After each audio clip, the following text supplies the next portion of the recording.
Peace be upon you and God's mercy and blessings. Welcome back, everyone. Today, we're diving into the second part of Chapter 2, focusing on Measures of Dispersion. I'm Dr. Mohamed Ali, and you can reach me via email at m.ali@must.edu.eg or by mobile at 0100-2836-484. Let's get started. Assalamu alaikum, Dr. Mohamed. Dispersion. That sounds like it's about how spread out data is. Can you give us a simple example to illustrate? Exactly, Sarah. Think about two scenarios. In the first, two people smoke 49 and 51 cigarettes a week. The average is 50. That 50 feels pretty representative, right? The data is clustered closely. Yes, it makes sense. The numbers are right around the average. So that's low dispersion? Precisely. Now imagine another pair. One smokes 1 cigarette, the other 99. The average is still 50. But does 50 truly represent these individuals? Not at all. That's high dispersion. The data is widely spread out. Ah, I see the difference. So a lower dispersion means the average is a fairer representation of the data.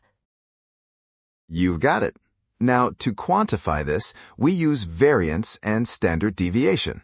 For a population, we use sigma squared for variance, and for a sample, we use S squared. And those formulas you've written here are crucial, aren't they? Sigma squared equals sigma x minus mu squared divided by n, and S squared divided by n minus 1. Indeed. The x represents each data value. Mu, or x bar, is the mean. Capital N, or small n, is the number of data points, and we square the deviations to handle negative values. The standard deviation is simply the square root of the variance. So standard deviation is the actual measure of spread, not the variance itself. Correct. It brings the measure back to the original units of the data, making it more interpretable. When comparing datasets, standard deviation is certainly useful, but the coefficient of variation can be even more powerful. It allows you to compare variability across datasets with different means. An excellent question. For comparing variability across different datasets, especially when their means might differ significantly, we use the coefficient of variation, or CV. The coefficient of variation. How does that work? It expresses the standard deviation as a percentage of the mean. For population data, it's sigma over mu times 100%. For sample data, it's S over X bar times 100%. A larger CV indicates more dispersion relative to the mean. So if one study has a high standard deviation, but also a very high mean, its CV might be lower than another study with a smaller standard deviation, but a much smaller mean. That makes sense for comparison. Precisely. Now let's look at an example with heights. If we have heights 200, 147, 173, 185, and 160, the mean is 173. I see the data points and the mean line. Some are above, some below. Yes, the deviations are 27, 26, 0, 12, and 13. Squaring these, summing them, and dividing by 5 gives us a variance of 343.6. The standard deviation is then the square root, about 18.53, which we can round to 18. So the standard deviation of 18 helps us define a normal range. Mean plus minus 1 standard deviation gives us 155 to 191. Exactly. Anyone within that range is considered to have a normal height for this sample. Someone at 200 is clearly an outlier, or abnormal in this context. That's a fantastic way to visualize it. Now, for a more practical example, you have data from X-ray diffraction experiments on DNA. Correct. We have 5 measurements for the length of a DNA turn in nanometers: 32, 33, 35, and 36. We need to calculate the mean, median, standard deviation, and coefficient of variation. All right, let's break it down. The data is already ordered, which is helpful for the median. Indeed, and the sum of the lengths is 170. What would the mean be, Sarah? The mean, x bar, is the sum divided by the number of samples, 170 divided by 5, which is 34 nanometers. Excellent. And the median? Since it's an odd number of data points, 5, the median is the middle value. The middle value is 34 nanometers, so mean and median are the same here. Now for the standard deviation. We need the deviations from the mean, squared deviations, and then the sum of those. You've got the table set up perfectly. The sum of the squared deviations is 10. Remember, for a sample, we divide by n minus 1. Right, so the variance, s squared, is 10 divided by 5 minus 1, which is 10 divided by 4, giving 2.5. The standard deviation, s, is the square root of 2.5, which is approximately 1.58 nanometers. Fantastic. And the coefficient of variation, CV? That would be s over x bar times 100%. So 1.58 divided by 34 times 100%, which is about 4.65%, a relatively low CV, suggesting good consistency in these measurements. Yes, a low CV is generally desirable. Now, we've covered ungrouped data. What happens when our data is presented in classes, like a frequency distribution? We need to adapt our methods for grouped data. Grouped data.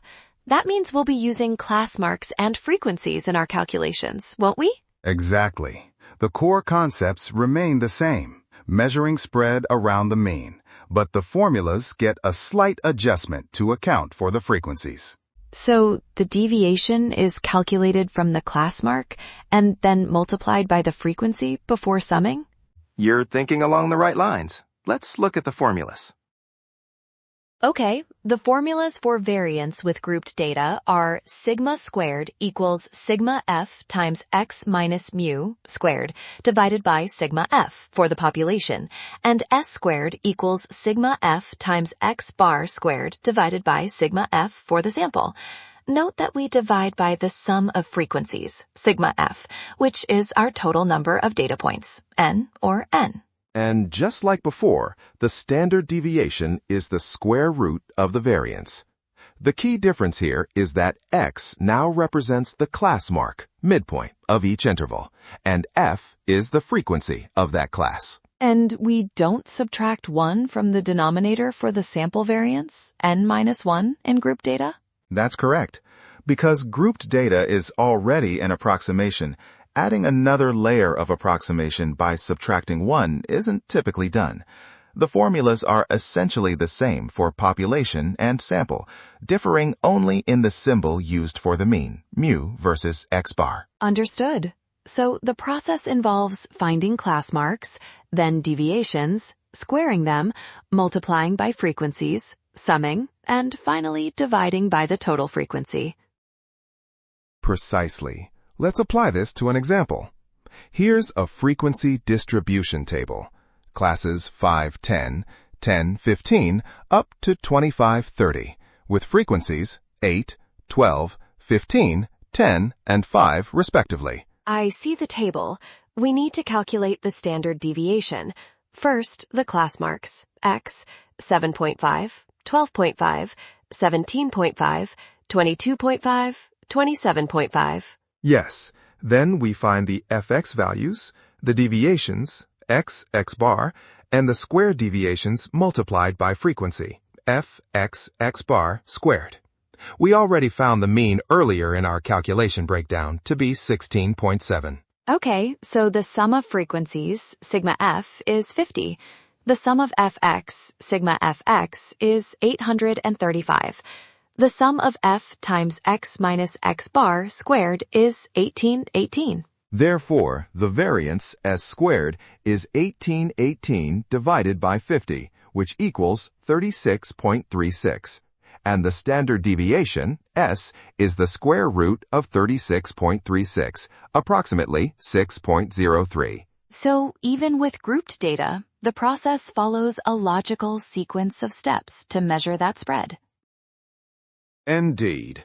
And that concludes our discussion on measures of dispersion, covering both ungrouped and grouped data for variance and standard deviation.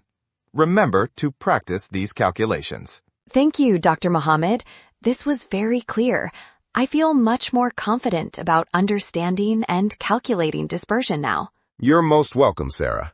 It's all about breaking down the concepts step by step. Keep practicing, and don't hesitate to ask questions. I will. Thank you for the clear explanations and the examples. And to all our listeners, thank you for tuning in. Until next time, may your data always be well behaved. See you next session, God willing.